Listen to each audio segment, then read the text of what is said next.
Hello and welcome. My name is Ajaxpost and join me here at Bristol City Football Club as we prepare for our 23rd league match of our very first season here in Football Manager 2020. And it looks like another just another match really. This one's away. We're going up to see Sheffield Wednesday. Though, as this news report says, we shouldn't be too worried. We've won 18 of our last league matches. And we have also won 4 of our last 5 away games in the league. And we're currently sitting very proudly top of the Sky Bet Championship table. But before we get into that match, which of course is important, every match is important really, isn't it? We have news from the Carabao Cup. We have been drawn against Manchester City for the semi-final after our rather impressive win in that exciting match against Aston Villa. They're coming to us first, to Ashton Gate. I nearly forgot the name of our ground. That would have been embarrassing, wouldn't it? Yep, and then we're off to see them. But one of the good things about this is at this stage the competition gets televised and we shall be, picking up a fair amount of money. 95,000 for those 2 matches. I assume that's 95,000 for both, not each. Be nice if it was each, wouldn't it?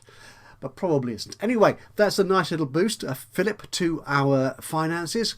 We're not going to complain about that at all. Do you know what press conferences are like? There's always someone trying to pop your balloon, isn't there, to say, well, yeah, it's all been so good, but what about, yeah. So this whoever this guy is from Sky Sports News says, what do you think a defeat would do to the morale of the squad? Well, to be honest, we're not contemplating a defeat.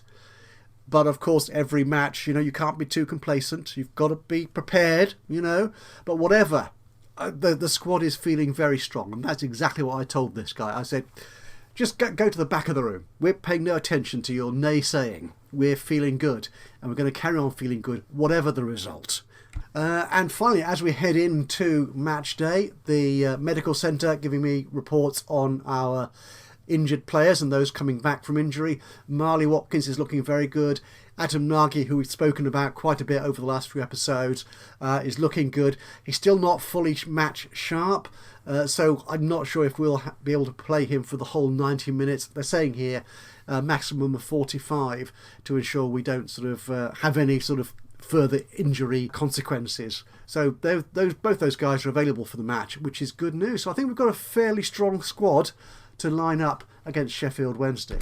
And this is who we're going with. I'm staying with Vincent Harper on the left back position there.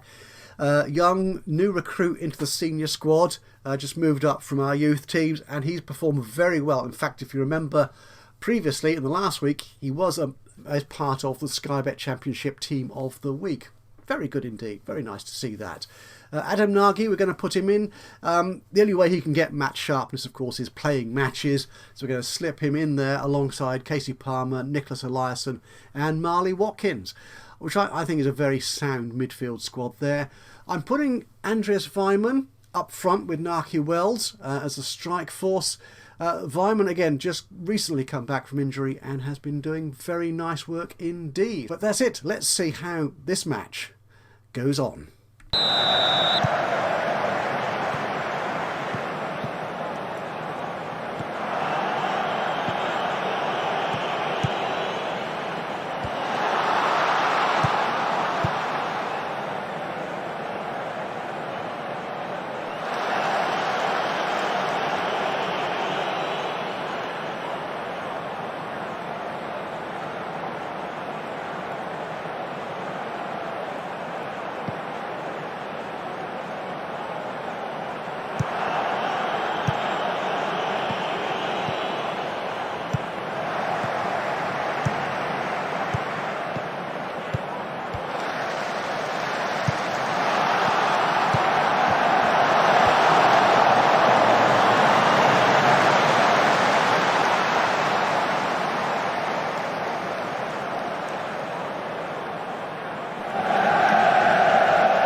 Well, yeah.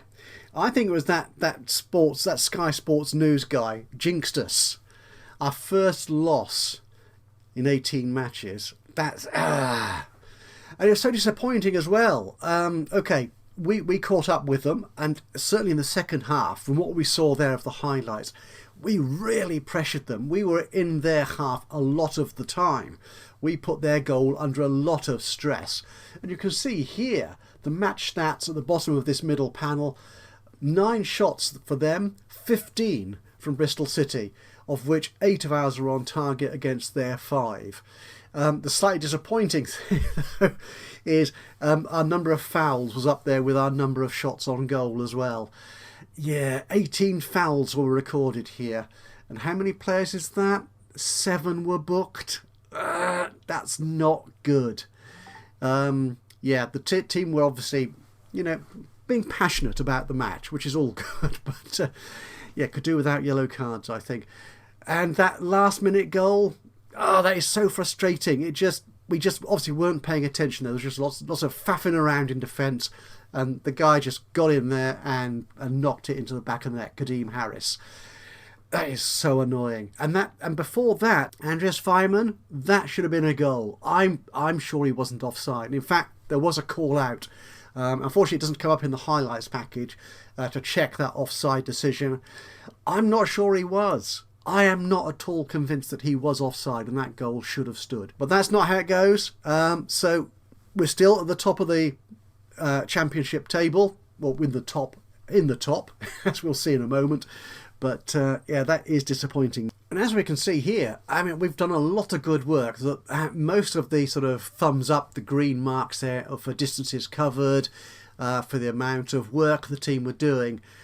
But yeah, thumbs down. Passes not completed, mistakes leading to goals, number of mistakes, offsides.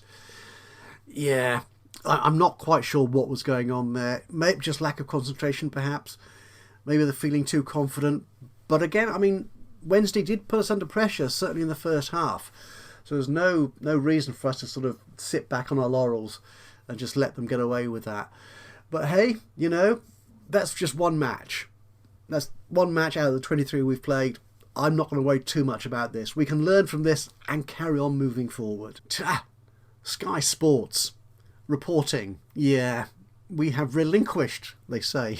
Relinquished? We did concede that goal, I suppose. So it's kind of relinquishment. Is that a word? I'm not sure. It is now. Yeah, no longer at the top of the Sky Bet Championship table. Largely due, I think, to Fulham winning their match against Leeds. So that puts them ahead of us at the top of the table. But come on, guys. 23 matches in, we're in second place. I'm not going to worry too much about that. We're in a very strong position for this season. And it was our player, Casey Palmer, got player of the match. And very well deserved indeed. I mean, he was relentless in the midfield there for us. Oops. Yeah, this is one thing I wasn't aware of in the game, is that you can be fined if you get too many yellow cards. Yeah, $5,000 for failing to control our players. Okay, well, let's just have to suck it up, I suppose, won't we? But hey-ho, we're going to get $95,000 for the televised Carabao Cup matches. That'll cover this. I'm not going to worry about that. Yeah, and here's the table. As you can see, Fulham ahead. Top, but only on goal difference still, which is what it was before we took over the top position. But it is getting a little bit tight now at the top there. Swansea had a very good result against Luton, a 2-0 away win. Leeds losing to Fulham. Middlesbrough, they're coming up as well. Where did they do? They beat Stoke. So again, this is a very busy time of the season, isn't it, I think? So we do need to just hunker down and stay focused. Well, I'm glad they enjoyed it. 442. Is that a football magazine? Probably. Who knows? Not me, apparently. Yeah, the best viewing was to be found at Hillsborough, where a crowd of nearly 24,000 witnessed Bristol City's 2-1 defeat against Sheffield Wednesday. Yeah, perhaps the biggest talking point from the game, a glaring error by Bristol City's Nathan Baker. Yeah, there was that scramble in the goal mouth at the end of the second half, Just as I said, a slight lack of concentration. Kadeem Harris, he scored a goal, he took the opportunity, credit to him. We just shouldn't have let him. Basically, at the end of the day, we shouldn't have let him. Hey ho, there you are. That was our 23rd league match of season 1. And just to compound it, everyone keeps talking about it because we had established such a good run. Everyone just can't help themselves but say, yeah, well, it's over now. Well, the season isn't over, and we are still going to get through. We're still going in to be there for promotion at the end of this season. Don't you worry about that, he said hopefully. Anyway, so that's it. Thank you so much for joining me today. Hope you enjoyed that match against Sheffield Wednesday. It was actually quite a good match, although I'm not quite sure why we got so many yellow cards. But yeah, I'll leave you here with the table. So if you feel like it, you can just have a look at that and see if you can work out where the most dangerous challenge to our promotion chances might come from. But thank you for joining me today. Hope you've enjoyed this episode. If you have, it'd be great to hear from you. A little bit of a like would be lovely. Click on the old thumbs up button. You know how that works. If you've got any hints, tips, suggestions, any recommendations for a guy who does not understand football, who just loves playing this game, it'd be most welcome. Just drop a note into the comments box below. But from me, until the next time, where we'll be playing Charlton Athletic, another away game. We've beaten them before, we can do it again. But you're going to have to wait a little while for the next episode of Football Manager 2020 here on Ajaxpost Plays. But until then, from me, bye-bye for now.